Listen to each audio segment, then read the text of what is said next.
Hotel പൈസ sea food വിഴിഞ്ഞം. ഞങ്ങൾ ഈ ഓഗസ്റ്റ് ആകുമ്പോൾ 2 കൊല്ലം. പിന്നെ നമ്മളെ സ്പെഷ്യൽ എന്ന് പറഞ്ഞാൽ അറബിക് ഗ്രില്ല് സ്പെഷ്യൽ ഞങ്ങൾ തന്നെ റോസ്റ്റ്, പിന്നെ ഡ്രൈ ഫ്രൈ, നൂൽ പൊറോട്ട, വീശു പൊറോട്ട, അങ്ങനെ പൊറോട്ടയുടെ വെറൈറ്റീസ്, പിന്നെ അപ്പം. പിന്നെ സ്പെഷ്യലായിട്ട് ഈ മാസം തന്നെ പുതിയ കുറേ ഡിഷസ് ഒക്കെ തുടങ്ങുന്നുണ്ട്. പിന്നെ ആംബിയൻസ് ആണ് ഞങ്ങളെ പ്രത്യേകത, ക്വാളിറ്റി സ്റ്റാഫ്, പിന്നെ പ്രൊഫഷണൽ കുക്ക്, ഇതൊക്കെയാണ് ഞങ്ങളെ പ്രത്യേകത. അപ്പോൾ കഴിവതും നിങ്ങൾ നമ്മളെ വിസിറ്റ് ചെയ്യുക, നിങ്ങളെ അഭിപ്രായങ്ങൾ രേഖപ്പെടുത്തുക. Thank you so much. Hi, എൻ്റെ പേര് Siraj.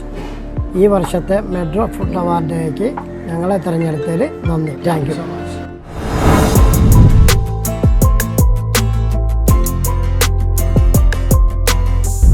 The best seafood restaurant in the standalone category goes to Hotel Paisa Viഴിഞ്ഞം.